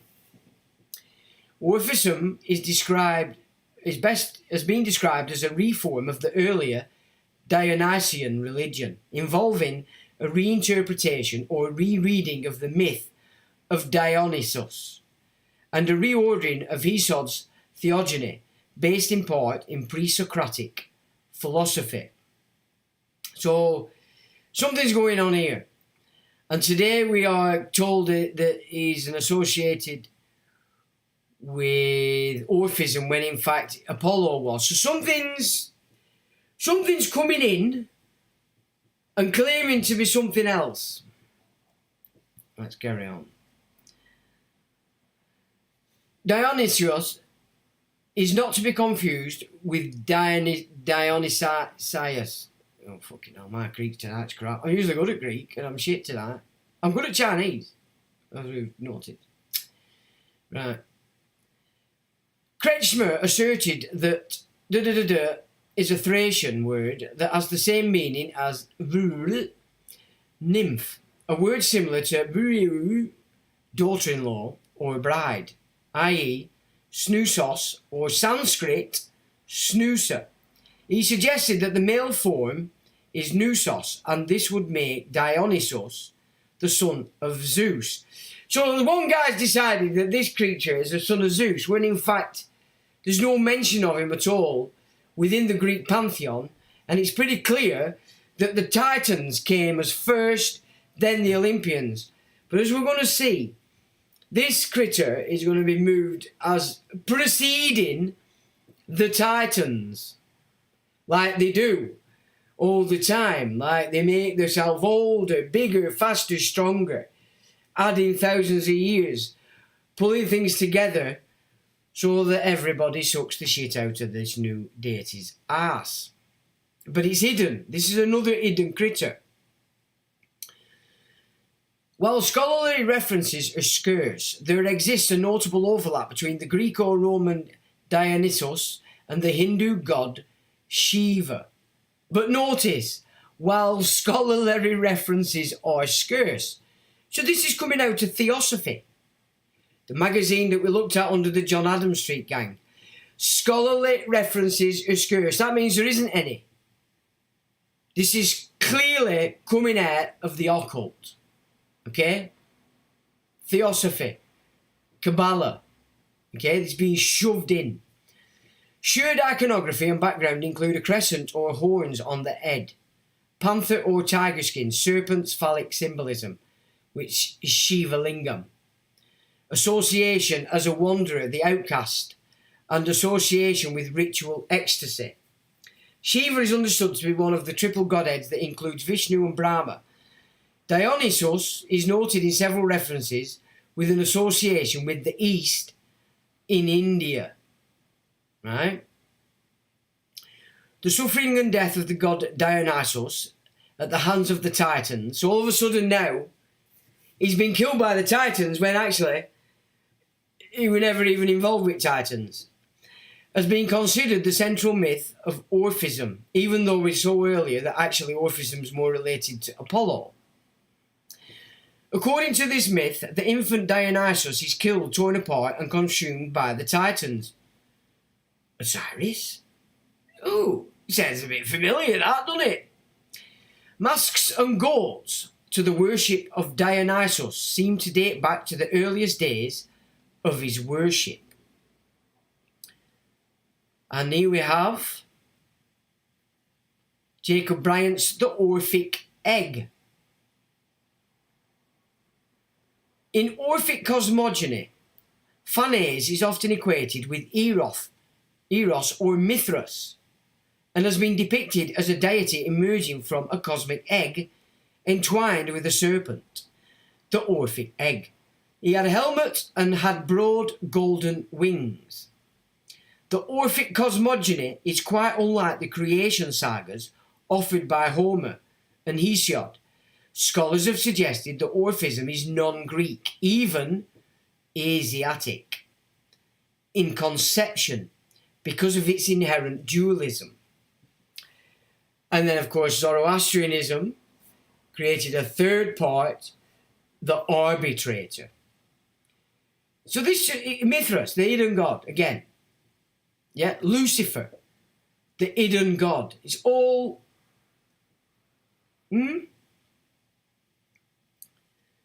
Kronos is said to have created the silver egg of the universe, out of which burst the firstborn deity, Phanes, or Phanes Dionysos. Phanes was a male god. In an original Orphic hymn, he is named as Lord Priapos, although others consider him androgynous. Well, that works in sync with Adam Kadmon and the highest deity afforded to the Kabbalists. And of course, what have we just witnessed in this diatribe called the Paris opening ceremony? A plethora of androgynism. Phanes was a deity of light and goodness. Oh, another one I know that's light and goodness, whose name meant to bring light or to shine.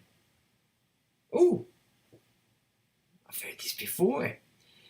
A firstborn deity, he emerged from the abyss and gave birth to the universe. And then I've added Lucifer connotations.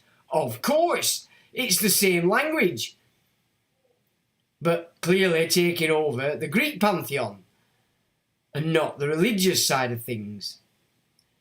Orphic egg entwined with a serpent, from which emerged Phanes androgynous.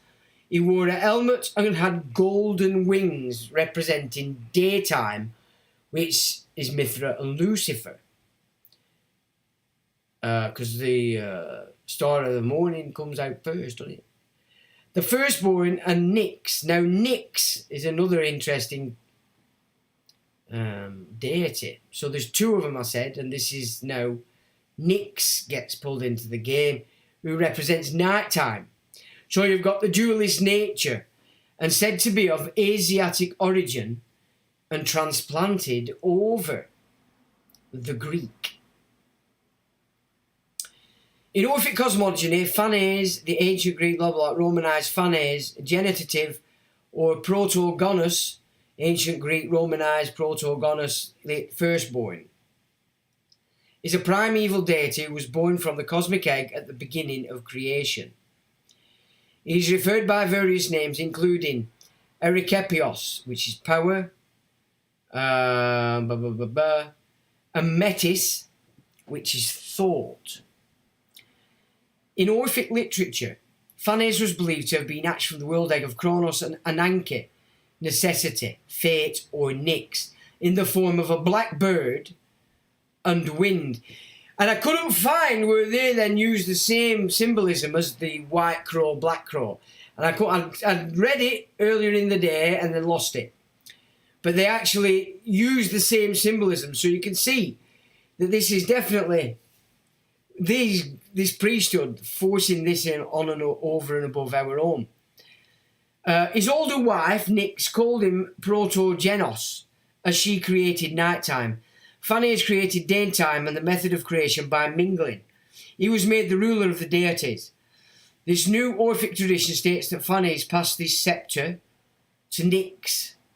So, all of a sudden now, the Titans are not the first. These guys are. Right? These guys are now the first. And the new Orphic tradition states that Phanes passed the sceptre to Nyx. Nyx later gave the sceptre to her son Uranus, and Cronus seized the sceptre from his father Uranos. And finally, the sceptre held by Cronus was seized by Zeus, who holds it at present.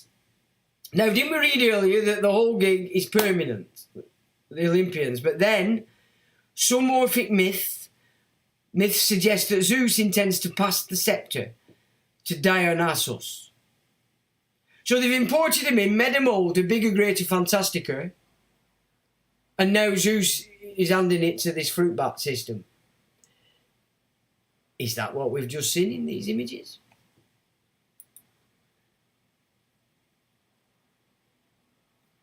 Mr. Underworld, Mr. Corporate.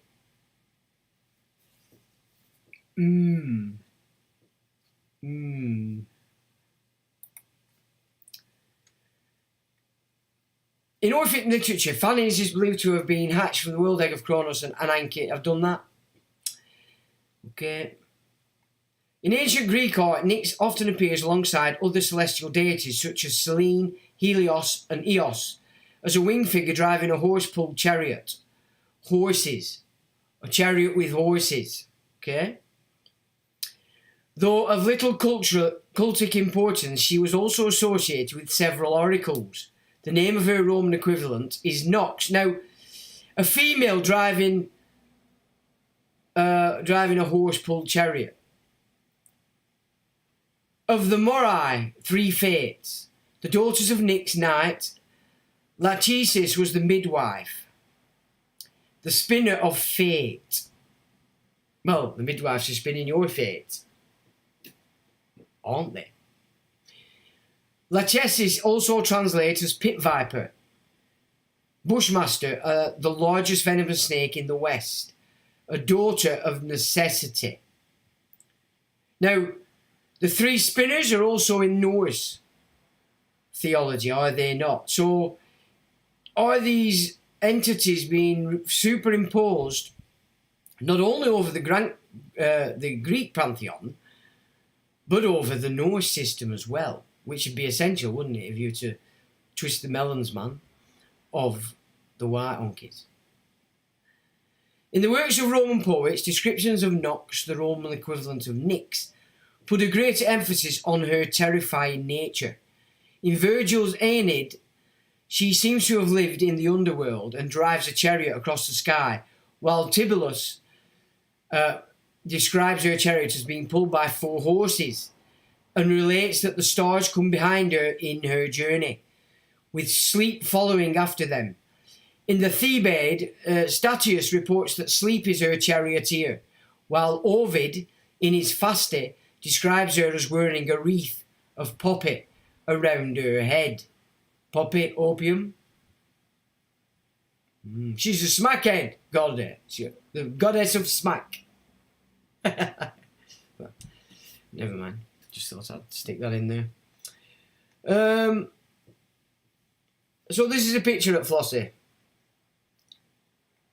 Oh dear, she is a serpent. Oh heck, that doesn't look very good, that. I can't really see what she's got in her head, but she's got serpent legs. And that's a Roman marble relief from Naucratis, showing the Greek god. Oh, it's him! Right, my apologies. So there he is. The Greek god Dionysus, snake-bodied and wearing an Egyptian crown. By golly. Ooh. So is this what they implanted in Egypt after the Israelites had left? And there we go again. Don't like it. Something very sinister and creepy. There's your Mr. Corporate boy, innit? White collar, big corporate, beautiful suit, bald head, George Michael look. Orphic myths suggest that Zeus intends to pass the scepter to Dionysus. Ooh, Lucifer, Mithra, the hidden god. I don't know. Now, occulted. There exist few examples of Nyx having played a role in cult. According to Pausanias, there was an oracle which belonged to night on the Acropolis of Megara, alongside temples to Dionysus, Nectelios and Zeus, and a sanctuary of Aphrodite. A squalist on Pindar claims that Nyx was the earliest owner of the oracle at Delphi, and was followed in his role by Themis and Python, while according to Menander, Rhetor, Apollo competed with Nyx, Poseidon and Themis for control of the site. Plutarch similarly refers to an oracle which belonged to Nyx and Selene. In addition to her association with oracles, Pausanias records that there was a statue of night in the temple of Artemis of Ephesus, created by the artist Roecus. Several Roman authors also mention animals which were sacrificed to night. Ovid refers to black roosters slain to her, Statius black bulls, and Virgil a black sheep. Celine, isn't that the role my should-be wife Kate Beckinsale plays in Underworld?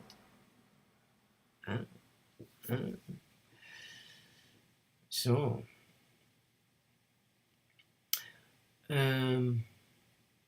relationship to Pythagoreanism. Now here we started to see these alchemists and the hidden side of this. We're all fantastic. You must follow us, Royal Society, and all that's spawned from it. Orphic views and practices have parallels to elements of Pythagoreanism, and various traditions hold that the Pythagoreans or Pythagoras himself authored early Orphic works. Alternately, later philosophers believed that Pythagoras was an initiate of Orphism. The extent to which one movement may have influenced the other remains controversial. Some scholars maintain that Orphism and Pythagoreanism began as separate traditions which later became confused and conflated due to a few similarities. Others argue that the two traditions share a common origin and can even be considered a single entity termed Orphico, Pythagoreanism. The belief that Pythagoreanism was a subset or direct descendant of Orphic religion existed by late antiquity, when Neoplatonist philosophers took the Orphic origin of Pythagorean teachings at face value. Proclus wrote, "All that Orpheus transmitted through secret discourses connected to the mysteries, Pythagoras learned thoroughly when he completed the initiation at Libethra in Thrace. And Anglo-Famous, the initiator, revealed to him the wisdom about the gods that Orpheus acquired from his mother, Calliope." In the 15th century, the Neoplatonic Greek scholar Constantine Lascaris, who found the poem Organautica Orphica, considered a Pythagorean Orpheus. Bertrand Russell, 1947, noted, so you can see, Bertrand Russell, not a man to be trusted, that this use of this Orphic system and transplanting of these two characters within our systems comes from these Johnny-come-laters. Okay, and he said, the Orphics were an ascetic sect. Wine to them was only a symbol, as later in the Christian sacrament. The intoxication that they sought was that of enthusiasm. So interesting how they're trying to cite it as similar to Christianity. You can just see, I can see the play here. I don't know whether you can. The intoxication they sought was that of enthusiasm, of union with God. They believed themselves in this way to acquire mystic knowledge, not obtainable by ordinary means. This mystical element entered into Greek philosophy with Pythagoras, who was a reformer of Orphism, as Orpheus was a reformer of the religion of Dionysus. From Pythagoras, Orphic elements entered into the philosophy of Plato, and from Plato into most later philosophy that was in any degree religious. In Orphic tradition, it was implied Dionysus held a particular close identification with the sun god Helios. When quoting this in his hymn to King Helios, Emperor Julian substituted Dionysus' name with that of Serapis, whose Egyptian counterpart, Osiris, was also identified with Dionysus. In the Greek interpretation of the Egyptian Pantheon, Dionysus was often identified with Osiris. Now, when you get into the Egyptian stuff, the 5 Neters, which includes Isis, Osiris, Nephthys, and Set, came in after the cataclysm when there were an extra 5 days in the count. They were called the 5 Neters. Okay?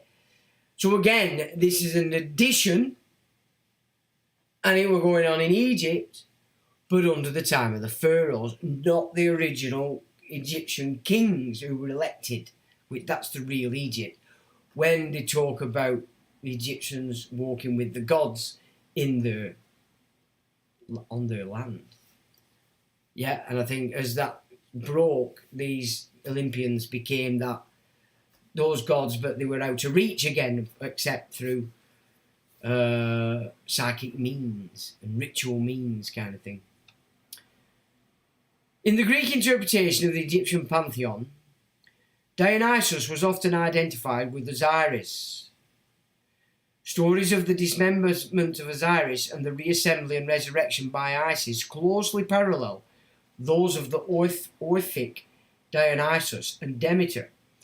According to Diodorus Siculus, as early as the 5th century BC, the two gods had been syncretized as a single deity known as Dionysus or Osiris. The most notable record of this belief is found in Herodotus' histories. Plutarch also described his belief that Osiris and Dionysus were identical, stating that anyone familiar with the secret rituals associated with both gods would recognize obvious parallels, and that their dismemberment myths and associated public symbols are enough additional evidence that they are the same god worshipped by two different cultures. Other syncretic Greco-Egyptian deities arose out of this conflation, including with the gods Serapis and Hermanubis. Serapis was believed to be both Hades and Osiris, and the Roman Emperor Julian considered him the same as Dionysus as well. Dionysus Osiris was particularly popular in Ptolemaic Egypt, as the Ptolemies claimed descent from Dionysus, and as pharaohs they had claim to the lineage of Osiris. This association was most notable during a deification ceremony where Mark Antony became Dionysus Osiris alongside Cleopatra as Isis Aphrodite. And what did I show you in this?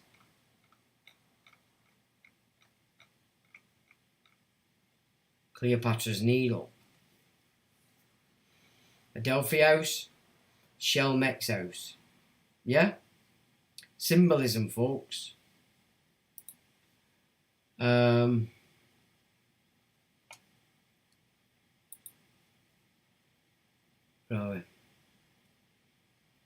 That's that. Egyptian myths about Priapus said that the Titans conspired against Osiris, killed him, divided his body into equal parts, and slipped them secretly out of the house.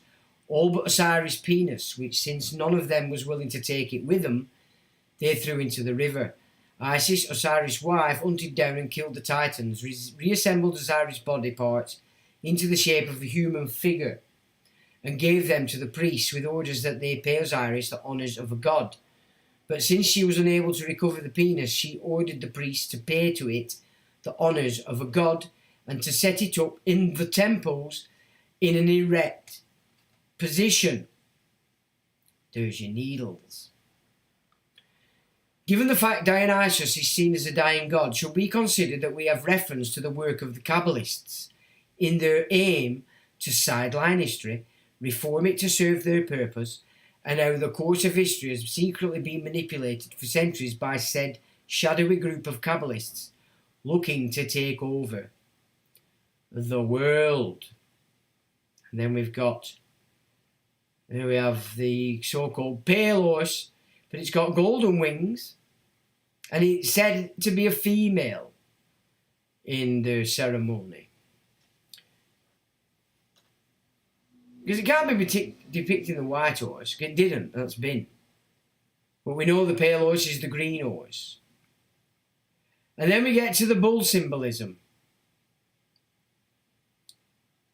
And of course, the big corporate are all about the bull and Prometheus. Now, in some ancient traditions, it's said that the evil force entered this realm during the age of Taurus. And why the evil seemed to have this thing about the golden calf, the golden bull. So the evil force entered this realm in the age of Taurus. So maybe that's when the war in the heavens took place, and the big cheesy cast them down here to test man. I don't know. Now, other epithets that Dionysus is known as in relation to him is Adoneus, a rare archaism in Roman literature, a Latinized form of Adonis, used as an epithet for Bacchus. Aesemnetes, ruler or lord at Ero and Patre in Achaia. Androgynous specifically in intercourse, referring to the god taking both an active male and passive male role. Oh, we've seen a lot of that, haven't we, in this ceremony. Anthroporastes, man destroyer, a title of Dionysus at Tenedos. Basarios, Thracian name for Dionysus, which derives from basaris or fox skin, which item was worn by his cultists in their mysteries. Bugenes, born by a cow in the mysteries of Lerna. Bromios, roaring as of the wind, primarily relating to the central death, resurrection element of the myth, but also the god's transformations into lion and bull. Cathonios, the subterranean, coming from the underworld. Ericryptos, completely hidden. So the hidden god again. These two creatures have been hidden, like Lucifer and like Mithra, only known to the secret brethren. And that's from Macedonia. And Isodietes, meaning he who distributes equal portions, cult epithet also share with Helios. Melanagis, of the black goat skin at the Aperturia festival. Mystes, of the mysteries at Corythio in Arcadia. Umadios, eating raw flesh. Eusebius writes in preparation for the gospel that Eulpis of course Cariastos states that in Chios and Tenodos they did human sacrifice to Dionysus Umadios. So then we can say Phoenicians. Phallon, related to the phallus at Lesbos. Pseudonor, false man, referring to his feminine qualities, a bit like them fruit bats we saw in the opening ceremony. Sicates, related to figs at Laconia.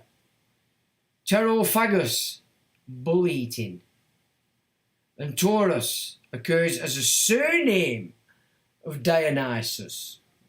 Surnames and Dionysus are connected, are they? That's interesting. And then there's just two links that we've already looked at that anyway. Have I got anything? That's it. And so endeth the gig. And an insight into what the fuck's going on. What is this symbolism of the handing to the torch to something completely different to our cultural heritage? And are we about to see hell unleashed and peace removed from the earth by events that are about to take place in these next 2 weeks? In Paris, I tell me. Ooh, what do you make to that, folks? And that's 2 hours, blooming heck. Right, let's catch up with you guys. We'll leave Sir Jimmy Savile's Vagina's info for next week. Where are we? Yeah, we've seen that. Well, that's good. Man and Woman of God, we've done that. Yep. We've done that. I think we were up to Jerry, weren't we? So, Transformers, says Jerry. John says, excellent content, lad. Thanks, John. Eunice in Gangbang. Eunice in Gangbang. Hello, Eunice in Gangbang. Thanks for that clappy handies. Jerry Sonamit, Eunice, that's nice. Aye, it is nice, that, isn't it? In Gangbang. Yeah, we like that. John says, anyone follow Israel Diogoriva? Never heard of that, matey. Put link up. Oh, I can't put link up. Put it on the video, matey. I've not heard of that guy. Hewlett gives you the old torch Statue of Liberty. Lucifer. Chained. About to be unchained, I would suggest. Just passed him the bloody torch. By golly. Martin Glasgow, building materials changed from what is now called geopolymer to Portland cement, which reduced the longevity of buildings built by hundreds on years. Yeah, geopolymers, yeah, that's a lot of what the old stuff we built in. You're quite right there, Martin. Absolutely. Weefy Man, wasn't Greece created in 1832? Okay. You want to expand on that, my old China? Alexander says, the Divine Pymander book. Any opinions about Hermes talking to Asclepius? Divine Pymander. No then. I don't know whether I've read that or not, but I probably have. But my goodness, we're going back so much, so I can't reference any data coming back to me for that. Out of the ether. The Akashic records have not. I must not have put a computer. I must not have put that in a file, so it's not coming. So I can't help you there, my old China. LFX and Napoleon. Napoleon, yeah. Someone smashed this out in Jack's H chat. FR decode forgot who. Jason, is that Jason RKX? Or has he done it? What's he doing? I do catch him sometimes if it comes up in a feed and it looks interesting. Untitled says orphan, an orphan from the Greek. Romanised orphanus is a child whose parents have died or are unknown or have permanently abandoned them. Ooh. It can also refer to a child who has lost only one parent, as the Hebrew translation, for example, is fatherless. A helmet, a defensive cover for the head to cover, conceal, save, equals custody. Now then. Solvemist, is there a link between Mithraism or the Mithra religion and Lucifer? Yeah, absolutely there is. Now, I did a piece on Mithra, and then we did a live stream that I took off a guy who's really gone to town and broke it down in a brilliant way. And I'll put it up under this video. Yeah, Mithra, Lucifer, and now we've got this chap, Parthenes.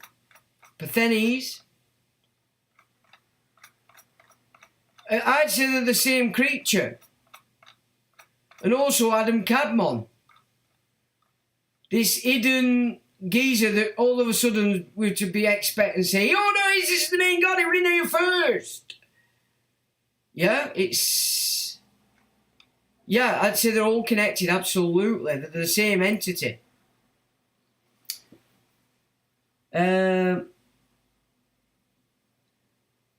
So I'd say yes, Salvamis. Untitled says, Eve, especially the time between sunset and darkness, day before a saint's day or festival event, a birth event. Could Eve be a serpent, a midwife?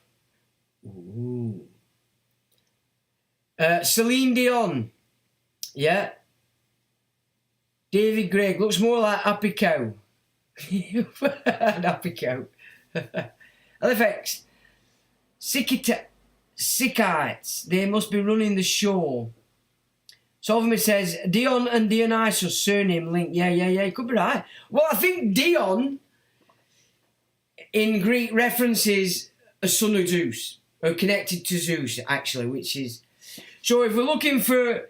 Because they're trying to tie him into Zeus, yeah, basically. Let me just get back to that. Where are you there? So it's Jesus. If you take the Dion away, Jesus. Anyway, yeah, good point. Androgynous, acting both male and passive female out of Adam's ribs, created a woman, Eve. He holds the same DNA chromosomes as Adam. Yeah, she does, doesn't she? Yeah. Yeah. So that means she only got 23. So they've each got 23. Oh, anyway. DJ from 88. Evening, Sean. Only just logged on, mate. Hope I haven't missed much. No, we were just tossing him out, mate. No, you've missed quite a bit, actually, my friend. I don't know whether it's your gig or not, but if it is, you've missed a ton. Solomon says, love the etymology between the ancient Greek and the English language, yeah. Or, as some say, the English language is the Vikings shouting at the French. That's what English is. The Vikings trying to talk French, shouting at the French. Anyway, I thought that was funny. Dan Boy gives it the happy face and the loves. Thanks, Dan Boy. LFX, you up, great decode. Solve a miss. Interesting presentation, Sean. And Jerry says, a Leviathan. Thanks, chaps. I hope it made a bit of sense, and it's just another... But there's definitely something gone on. There's handing over something to something. Something from the underworld to something up there in corporate world with the suit on, the George Michael look, and looking very sodomite, in my opinion. Anyway, thanks for joining, chaps. I hope you have a good week. I hope the sun stays out and we can have our jollies.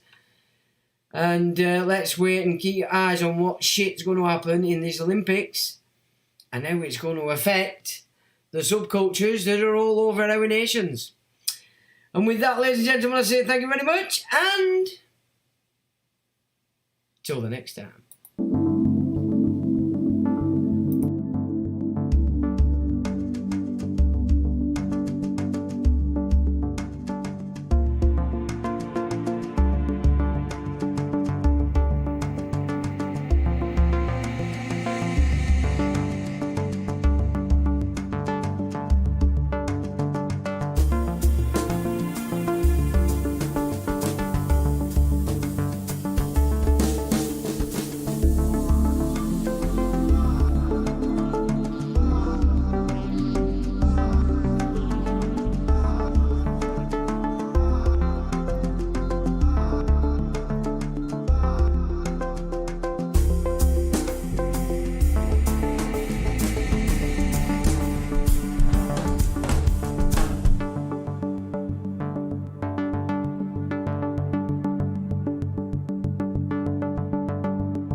Electronic engineering.